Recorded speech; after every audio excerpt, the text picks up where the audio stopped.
आजा तुझे झूला झुलाऊं, आजा मेरे चंदा।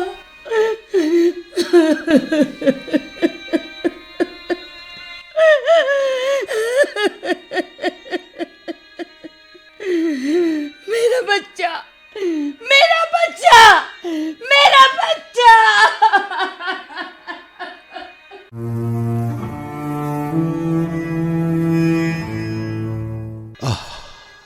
दिलरुबा, उसकी ममता भरी चीखों ने मुझे रात भर सोने न दिया। सिर्फ उसी रात ही नहीं तिवारी, कई रातें बेचैनी में कट गईं। चौराहे के रिक्शे वाले, हार फूल बेचने वाले, पनवाड़ी और लतीफ होटल वाले, सब के सब खामोश थे। जब रात होती, दिलरुबा की चीखें सुनाई देती। मेरा बच्चा, मेरा बच्चा, मेरा बच्चा,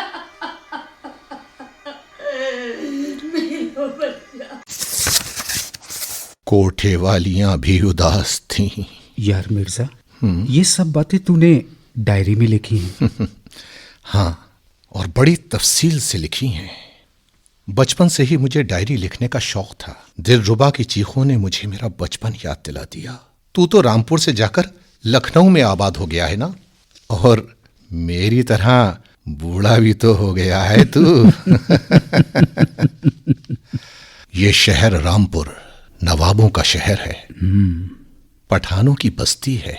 जब आसपास के शहरों के लोग सोने लेट जाते हैं तो रामपुर जागता है, चौराहे आबाद हो जाते हैं।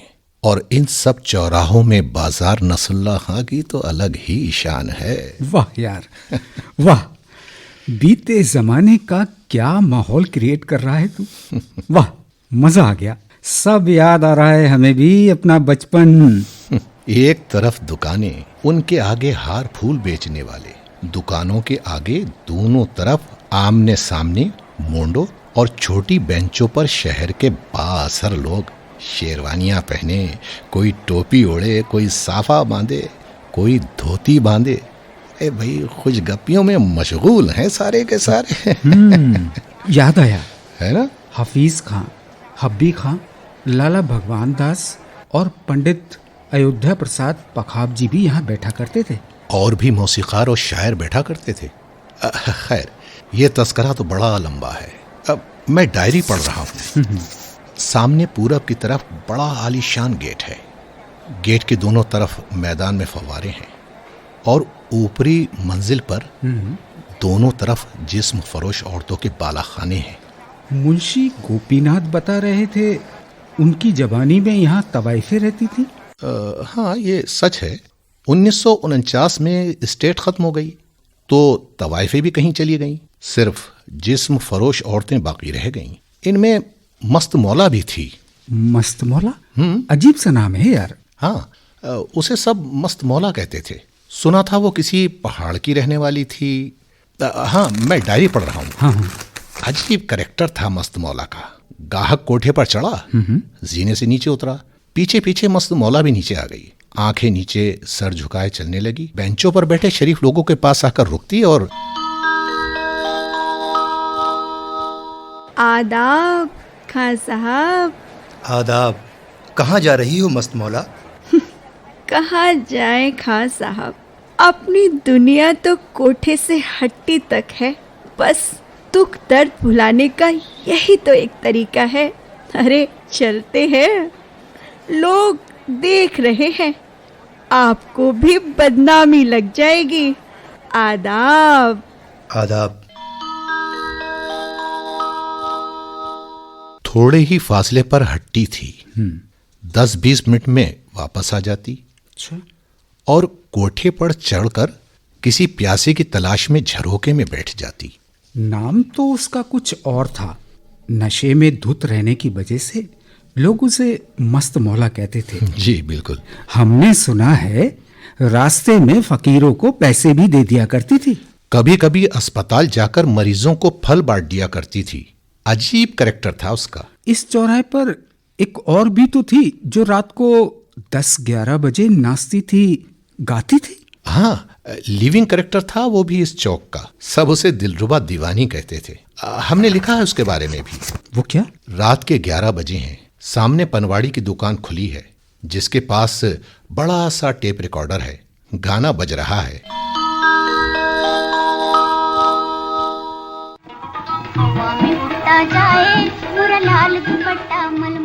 हार फूल वाले, बर्फ की कुल्फियां बेचने वाले, मिठाई फरोश बैठे हैं।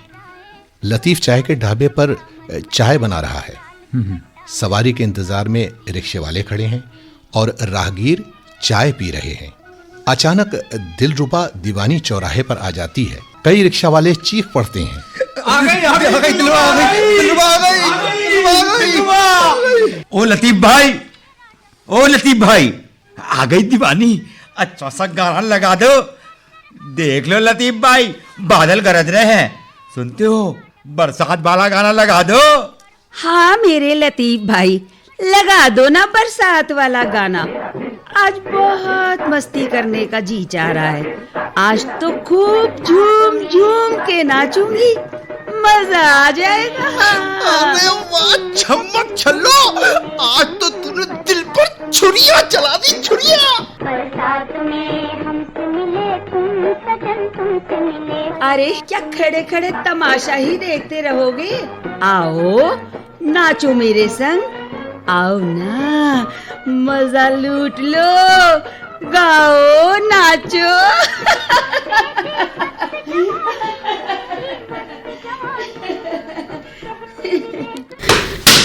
कमीने, दिलरुबा के सीने पर हाथ डालता है। तेरी माँ ने तुझे बचपन में दूध नहीं पिलाया क्या? अरे ऐसी आग लगी है तो जा सामने कोठे पे चला जा, कुत्ता कमीना।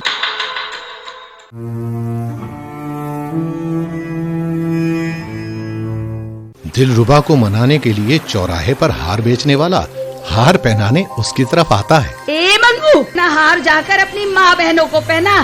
सबके सब कमीने कुत्ते। दिलरुबा नाराज होकर गालियां देती हुई चली गई और कई दिन तक नहीं आई। अच्छा। चौक सूना हो गया। कुत्तों के भौंकने की आवाज नहीं आई। दिलरुबा कौन थी, क्यों पागल हुई, ये जानने की कोशिश तो तुमने जरूर की होगी। हाँ, बाल की खाल निकालना तुम्हारा मिजाज है। कोशिश की मैंने। उसकी पड़ोसन सहेली ने बताया, 2 दिन हुए हैं तेरी शादी को, क्या हाल बना रखा है तूने? पागल हो गई है क्या? बन्नू, हाँ बन्नू मुझे कुछ खिला दे। देख बन्नू मुझे कुछ खिला दे। अच्छा अच्छा, पहले ना पानी पिला दे, बहुत प्यासी हूँ। अच्छा, ले पानी पी ले। रोटी खाएगी? पका दूं? ना, देर लगेगी रोटी को। और कुछ है खाने को? हाँ, ले ये केला ले ले। थोड़ी दही फुल्कियाँ भी होंगी, लाती हूँ। बस वही ले आ। किस मुसीबत में पड़ गई मैं। बुढ़ा खखूसट, न जाने कब मरेगा। ले खा ले। अरे संभल कर बैठ जाना। तू पूछ रही थी ना शादी? अरे कैसी शादी? बुढ़े के कुछ खुर्राट रिश्तेदार गवाह बनकर मेरे पास आए। अच्छा। बोले शादी के लिए हाँ कर दो, और मेरे बाप ने भी जोर देकर कहा हाँ कर दे, और मुझे हाँ करनी पड़ी। और काजी ने पैसे लेकर निकाह पढ़ा दिया। बस हो गई शादी। क्या ऐसी होती है शादी? फिर क्या हुआ? हाँ, 60 साल के टीबी के मारे बुढ़े की सूरत जो देखी तो जी में आया उसका गला घोट दूं। कमीना कब्र में पांव लटकाए बैठा था और चला है शादी करने। इसका मतलब कुछ भी नहीं हुआ? और ना दिल जला बन्नू, कमीना बुढ़ा बस खांसता ही रहता था सारी रात। इसका मतलब है तू अभी तक खूब समझती है तू। मतलब तेरी तो शादी हो गई है ना, जानती है तू मैं क्या कह रही हूँ? अब मैं जा रही हूँ। पता नहीं कितनी गालियां दे रहा होगा मुझे, बुढ़ा बैल कमीना। उसके रिश्तेदारों को भी ये बात मालूम होगी? हाँ, मालूम थी। गरीब लोग थे, भला कर भी क्या सकते थे। उसका बाप और रिश्तेदार नवाब रामपुर के बैंड में नौकर थे। नवाबी खत्म हुई तो सब बेरोजगार हो गए। कभी कभी शादी ब्याह में काम मिल जाता था। उसका बाप ड्रम बजाता था। अच्छा। हाथ टूट गया तो बेकार हो गया। माँ बचपन में ही मर गई थी। दिलरुबा बचपन से ही घरों में झाड़ू बर्तन करके घर चलाने लगी। 13-14 साल की थी कि उसका निकाह कर दिया गया। ना दुल्हन बनी, ना घर में ढोल बजा, ना पालकी में सवार हुई, ना हाथों में मेहंदी लगी। बस रिक्शा में बैठकर बूढ़े के घर चली गई। आई सी। फिर तो शौहर के होते हुए भी वो बेवा की जिंदगी गुजार रही थी। एग्जैक्टली। अपना दर्द बाप से कहती, वो चुप रह जाते। माँ पहले से ही मर चुकी थी। रिश्तेदार लड़कों से हंस बोल लेती तो शौहर गालियां देता।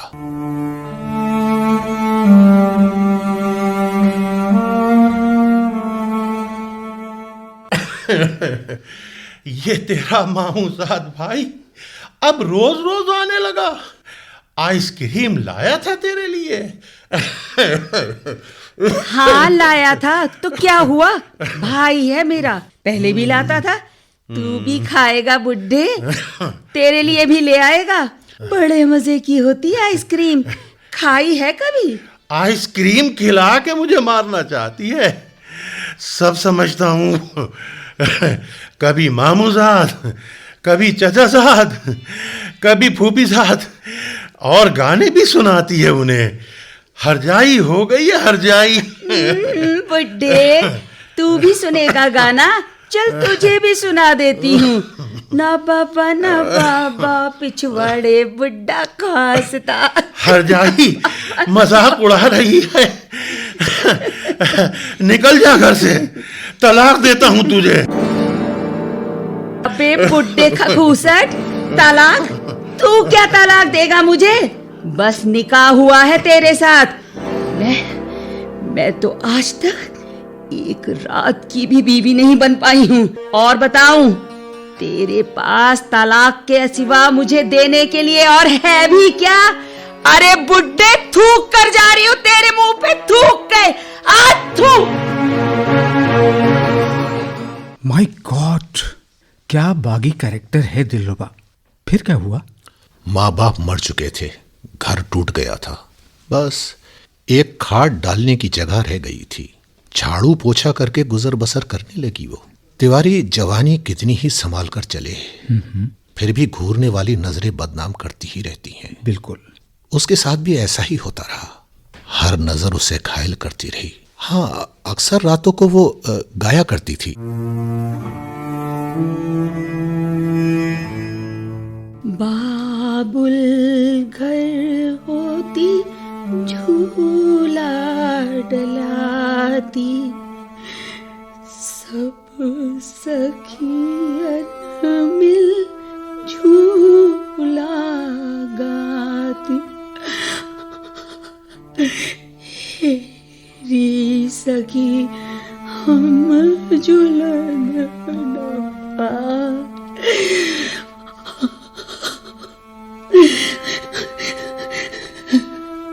घर में रखने को कोई तैयार नहीं था और सड़क के आवारा कुत्तों की तरह भूखी नजरें जिनसी ख्वाहिश बुझाने के लिए उसका पीछा करती रहती थी। वक्त गुजरता रहा और एक दिन। क्या हुआ एक दिन? क्या हुआ एक दिन? चुप क्यों हो गया? बताना। अचानक वो गायब हो गई। कहाँ गई कुछ पता नहीं। चौक वीरान हो गया। सब सवालिया नजरों से एक दूसरे से उसके बारे में पूछते। हाँ, एक दिन किसी ने बताया वो पीपली के डंका शाह मियां के मजार में मलंगों के साथ रहने लगी है। शायद नशा करने की आदत भी उसको वहीं पर पड़ी। तिवारी, महीनों गुजर गए, दिलरुबा लौटकर नहीं आई। अच्छा, उसके बगैर चौराहा वीरान हो गया। रिक्शा वाले, हार बेचने वाले, पनवाड़ी और चाय वाला सब उसी की ही बातें करते रहते। हाँ, एक दिन एक दिल दहलाने वाली बात हुई। क्या हुआ था? हाँ, मस्त मौला जो किसी से बात नहीं करती थी, वो पनवाड़ी से पूछने लगी,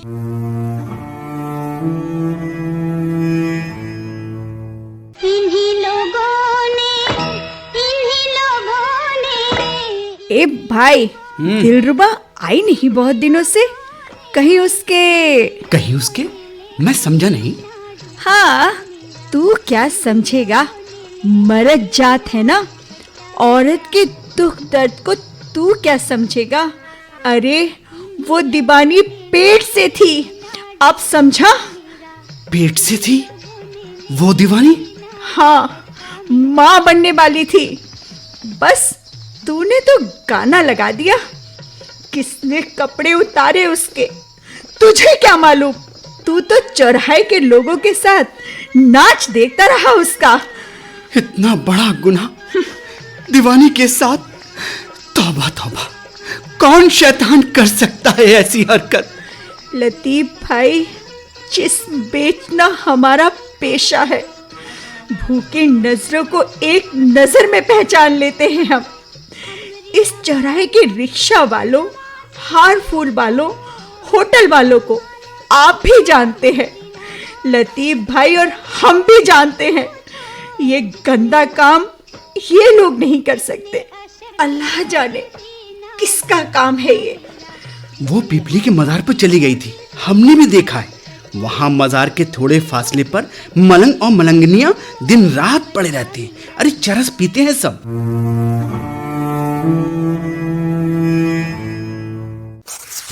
यह कहकर मस्त मौला तो कोठे पर चली गई, लेकिन मेरे दिमाग में बिजलियां कौंधने लगीं। और तिवारी, दूसरी हैरत की बात यह हुई कि कई दिन तक मस्त मौला को किसी ने नहीं देखा। क्या वो भी चली गई थी? नहीं, गई नहीं थी वो, कोठे पर ही थी। शायद दिलरुबा की हालत का उसे ही सबसे ज्यादा सदमा था। मैं सोचने लगा, मस्त मौला की जिंदगी में कोई बहुत बड़ी ट्रेजेडी जरूर है जिसने उसे कोठे पर बैठने के लिए मजबूर किया। तिवारी, दर्द का दर्द से रिश्ता होता है ना? हाँ, होता है मिर्जा, होता है। दर्दमंद दिल ही दूसरे के दर्द को महसूस कर पाता है। बेशक। दर्द की गहराई में दर्द में जीने वाला ही उतर पाता है, चाहे वो चौराहे पर नाचने वाली दिलरुबा दीवानी हो या कोठे पर जिस्म बेचने वाली मस्त मौला। ठीक कहा तुमने। उनकी दुर्दशा का जिम्मेदार हमारा सभ्य समाज ही है मिर्जा, सभ्य समाज। इसके लिए मिर्जा हम भी दोषी हैं और तुम भी दोषी हो। हाँ तिवारी, आंखों के सामने बलात्कारी घटनाओं को देखने वाला भी दोषी होता है, या यूं कहो वो कर भी क्या सकता है। बलात्कार को रोकने की जिनके पास ताकत है वह भी बयानबाजी करके खामोश बैठ जाते हैं। हाँ यार, इनका तो हाल ये है, जो हो रहा है होने दो। दिल दुखने लगा है यार, दिल। बंद कर दी डायरी हमने। अब कल बात होगी तिवारी। ठीक है। आहा, आ गए तिवारी। हाँ भाई मिर्जा। भाई तुम्हारा इंतजार कर रहा था। तिवारी, पता नहीं क्यों रात ठीक तरह से नींद नहीं आई। अच्छा। दिलरुबा दीवानी और मस्त मौला की जिंदगी के ताने बाने बुनता रहा। फिर फैज की नज्म याद आ गई। वही वाह, क्या मार्मिक डिस्क्रिप्शन किया है फैज ने हमारी वेल कल्चर्ड सोसाइटी का। इरशाद। अनगिनत सदियों के तारिक बेहिमाना तिलिस्म, वाह। रेशमो अतलसों कम ख्वाब में बुनवाए हुए, जा बजा बिकते हुए कूचाओ बाजार में जिस्म, खाक में लिथड़े हुए खून में नहलाए हुए। सच है, एकदम सच। कल्चरल वैल्यूज बदली हैं, बेशर्मी और गंदगी पहले से ज्यादा हो गई है मिर्जा। जिस्म फरोश मस्त मौला के कोटे खत्म हो गए तो क्या हुआ? Call girl, casino, massage parlour, राह चलती लड़कियों को उठा लेना, 3-4 साल की बच्ची से बलात्कार करना, क्या है ये सब? क्या है ये सब मिर्जा? क्या है? सिर्फ नाम बदले हैं हरामकारी के, नाबालिग बच्चे भी एक काम कर रहे हैं। अमान मियाँ डायरी खोलिए। हम भी सारी रात दिलरुबा दीवानी और मस्त मौला के बारे में सोचते रहे। चौराहे के सभी लोगों को दिलरुबा की हालत पर अफसोस था। यह खबर सारे शहर में आग की तरह फैल गई। जिस शहर में औरत सड़क पर तन्हा नहीं जाती थी, उस शहर में दीवानी के साथ हरामकारी। जो सुनता था तौबा तौबा कहकर कान पकड़ लेता था। खासतौर से रिक्शा वाले उसे तलाश कर रहे थे और गांवों से शहर में आने वालों को भी बताया जा रहा था। अच्छा, चौराहे पर ही पुलिस चौकी थी। पुलिस भी दिलरुबा को तलाश कर रही थी। फिर पता चला उसका? हाँ, सिर्फ इतना मालूम हुआ तिवारी कि ट्रक के ड्राइवर ने उसकी हालत पर तरस खाकर उसे तहसील शाहबाद की सराय में पहुंचा दिया था। अच्छा। सराय की भटियारन ने उसके रहने सहने और खाने पीने का इंतजाम कर दिया था। ये बात किसी तरह मस्त मौला को भी मालूम हो गई। अल्लाह जाने उसे दिलरुबा दीवानी से क्या इतनी हमदर्दी थी। वो लतीफ पनवाड़ी के पास आई और लतीफ भाई, सुना होगा तुमने, दिलरुबा। हाँ हाँ, सुना है। शाहबाद की सराय में वो भटियारन के पास है। हमें मालूम नहीं कहाँ है शाहबाद। अपने कोठे और हट्टी के अलावा हम किसी जगह को नहीं जानते। मैं समझा नहीं, तुम कहना क्या चाहती हो? सच कहूं? सुन रहा हूं, तुम दिल की बात कहो। चुप क्यों हो गई? बोलो। 10 साल हो गए हमें पहाड़ से यहाँ आए हुए, भूखे कुत्तों से शरीर नुचवाते हुए। अब ये ना पूछ बैठना क्यों बैठे कोठे पर। लेकिन अब हम अपने पापों का प्रायश्चित करना चाहते हैं, दिलरुबा के पेट में पल रहे बच्चे की जान बचाकर। मैं समझा नहीं। मतलब ये कि अब हम बुरा काम नहीं करेंगे। ओह, तौबा करना चाहती हो बुरे पेशे से? हाँ, तौबा करना चाहती हूँ मैं। ये तो बहुत अच्छी बात है मस्त मौला, लेकिन मैं तुम्हारी क्या मदद कर सकता हूँ? मुझे शाहबाद ले चलो मुझे। लेकिन तुम्हारे साथ तो मैं जा भी नहीं सकती। पता नहीं लोग तुम्हारे बारे में क्या क्या सोचेंगे। तुम बस इतना बता दो, कैसे जाऊंगी? सराय और भटियारन का पता मैं खुद लगा लूंगी। लेकिन उस बच्चे को कैसे पालोगी? लतीफ भाई, हमारी छाती तो सूख चुकी है, ऊपर वाला कुछ इंतजाम भी कर ही देगा। हो सकता है वो दीवानी भी ठीक हो जाए। पहाड़ पर जाकर मेहनत मजदूरी कर लूंगी। जिसने पैदा किया है वो पेट भी भर देगा। इंशाल्लाह मैं दुआ करूंगा, अल्लाह तुम्हें कामयाबी दे। मस्त मौला शाहबाद की सराय पहुंच गई। भटियारन ने बताया कि दिलरुबा तो 2 दिन पहले ही रात को कहीं चली गई। उसे ढूंढा गया, कहीं नहीं मिली। मस्त मौला अपनी किस्मत को कोसती हुई रामपुर वापस आ गई। बहुत उदास थी वो। लतीफ मुझसे कहने लगा,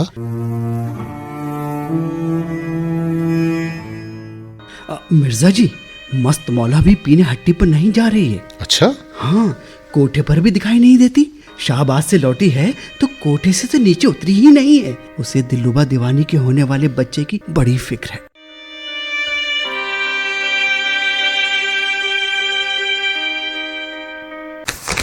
मैं क्या जवाब देता? खामोश ही रहा तिवारी। फिर क्या हुआ? वक्त अपनी रफ्तार से गुजरता रहा। चौराहे के लोग दिलरुबा को भूले नहीं, लेकिन उन्हें यकीन था कि किसी दिन दिलरुबा आएगी जरूर। और फिर वो ये भी सोचते थे कि शायद कभी ना आए। अक्सर सोते सोते उसकी दिलसोज चीखें मुझे सुनाई देती थी तिवारी। मेरा बच्चा।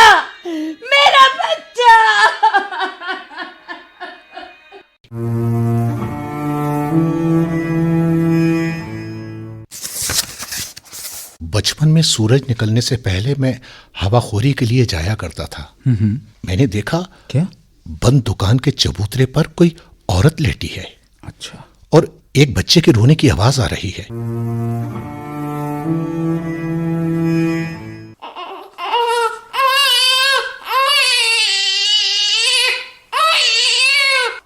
चबूतरे के नीचे चौराहे के कुत्ते अजीब हालत में परेशान से खड़े हैं, जैसे जैसे उस औरत से आशना हो।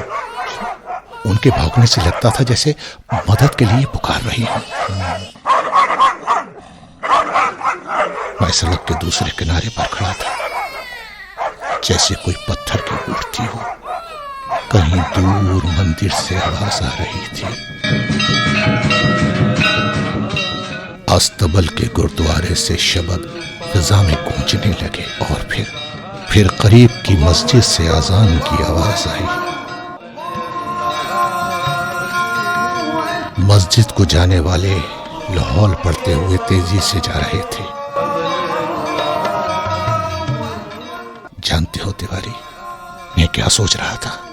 शब्दों में कह नहीं सकता। मैं तुम्हारी हालत को महसूस कर रहा हूं। मैं सोच रहा था, मंदिर, मस्जिद, गुरुद्वारे तीनों भलाई की तरफ बुला रहे हैं और मेरे सामने तिवारी एक मां लेटी है, बच्चा रो रहा है। कौन सा है भलाई का रास्ता? मंदिर, मस्जिद और गुरुद्वारे, इसमें माथा टेकना या मां और बच्चे की जान को बचाना? कुत्ते बार बार भौंक रहे थे। एक अजीब सी बात ने मुझे चौंका दिया तिवारी। वो क्या? कोठे के झरोखे का दरवाजा खुला, मस्त मौला का चेहरा दिखाई दिया मुझे। मैंने देखा मस्त मौला खुला हुआ चाकू लिए कोठे से नीचे आई और तेजी से लेटी हुई औरत के पास गई, नाल काटा और बच्चे को चादर में लपेट लिया। फिर तेजी से चाय के ढाबे की तरफ गई। तिवारी, मेरा सर चकरा रहा था। मस्त मौला तेजी से वापस आई, उसके हाथ में चाय का गिलास और बिस्कुट थे। उसने मुझे करीब आने का इशारा किया। मैं डरते डरते करीब गया तो देखा वो दिलरुबा दीवानी थी। उसने मुझसे कहा, इसकी कमर पकड़कर उठाओ, इसकी कमर पकड़कर उठाओ, इसे चाय पिलाना है। अच्छा, मैंने उसे उठाया। मस्त मौला ने चाय में डुबोकर उसे बिस्कुट खिलाए, चाय पिलाई। दिलरुबा ने आधी खुली आंखों से मुझे और मस्त मौला को देखा। इसे लिटा दो इसे। मैंने लिटा दिया। मस्त मौला बच्चे को लेकर सीने से लगाए कोठे पर चली गई। मैंने देखा मस्जिद से नमाज पढ़कर आने वाले, गुरुद्वारे और मंदिर को जाने वाले दूर खड़े तमाशा देखने वालों की तरह वो मुझे देखते हुए गुजर रहे थे, जैसे मैंने ही ये पाप किया हो। तिवारी, मैंने ये पाप किया हो। और जब मैंने दिलरुबा के करीब खड़े खामोश कुत्तों को देखा तो उनकी आंखों में मुझे हमदर्दी का जज्बा दिखाई दिया तिवारी। जैसे वो मुझसे कह रहे हो, आओ भलाई की तरफ, आओ भलाई की तरफ। दिलरुबा और बच्चे का क्या हुआ? और मस्त मौला? बताता हूं। मैंने देखा तिवारी, मस्त मौला बच्चे को चादर में लपेटे अपने सीने से लगाए, एक हाथ में टीन का छोटा सा बॉक्स लिए कोठे से उतरकर मेरे पास आकर मेरे कंधे पर उसने हाथ रखा। उसके हाथ की ममता आज भी मैं महसूस कर रहा हूं तिवारी। उसने एहसानमंद नजरों से मेरी तरफ देखा। फिर क्या हुआ? दिलरुबा की आंखें बंद थी। उसने उसके माथे पर हाथ रखा और फिर मेरी तरफ देखकर बोली, अब सब ठीक है, चिंता की कोई बात नहीं। कह देना चौराहे वालों से, लड़का है, लड़की नहीं, लड़की नहीं, लड़की नहीं। ये कहकर वो बस स्टैंड की तरफ पैदल ही चली गई, तन्हा उस बच्चे के साथ।